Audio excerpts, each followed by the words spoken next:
पंकजा मुंडे आणि देवेंद्र फडणवीसांची दिल्लीमध्ये बैठक झाली। फडणवीस आणि पंकजा मुंडेंमध्ये तब्बल 20 मिनिटे चर्चा झाली आणि दोन्ही नेत्यांमधील चर्चेचा तपशील मात्र गुलदस्त्यात आहे। अधिकची माहिती घेऊन आमचे प्रतिनिधी शिवाजी काळे आपल्या सोबत आहेत। शिवाजी, नक्कीच लोकसभा आहेत, निवडणूक आहेत आणि त्याच पार्श्वभूमीवर फडणवीस आणि पंकजा मुंडेंमध्ये जी खलबतं झाली, काही माहिती मिळते का? या मीटिंगचा तपशील समोर आला नाही, मात्र पंकजा मुंडे यांचे कारखाने अडचणीत आहे।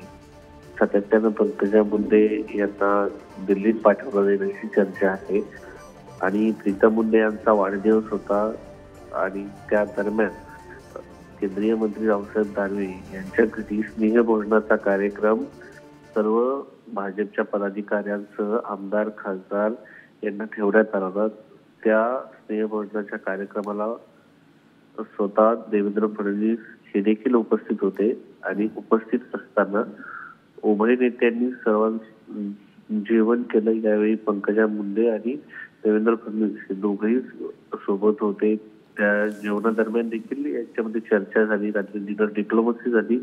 मात्र या जेवणानंतर 20 मिनिटं बंद दारात पंकजा मुंडे, प्रीतम मुंडे आणि देवेंद्र फडणवीस यांची चर्चा झाली। या चर्चेचा तपशील जरी समोर आला नसला तरी भाजपमध्ये असताना पंकजा मुंडे सातत्यानं त्यांचे कारखाने अडचणीत येतात, दुसरीकडे इतर जे नेते आहेत त्यांचे कारखाने अडचणीत येत नाही अशी खंत सातत्यानं पंकजा मुंडे बोलून दाखवतात आणि पीएफ न भरलेल्या नोटीस देखील पंकजा मुंडे यांना आलेली आहे। या संदर्भात जेव्हा त्यांच्याशी आम्ही बातचीत केली तेव्हा ते म्हटलं की मी भाजपमध्ये आहे तरी पण मला नोटीसा येतात, तर तुम्ही काय समजायचं ते समजा।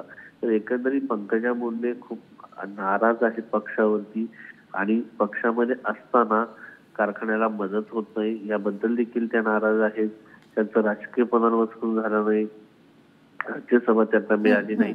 या सगळ्या घटना घडलेल्या असताना देवेंद्र फडणवीस, प्रीतम मुंडे आणि पंकजा मुंडे यांची चर्चा होणं, लोकसभा निवडणुकीच्या पूर्वी झालेली ही चर्चा, नक्की या चर्चेचा तपशील जरी समोर आला नसला तर या सगळ्या घटनांच्या पार्श्वभूमीवरती झालेली ही बैठक अत्यंत महत्वाची आहे।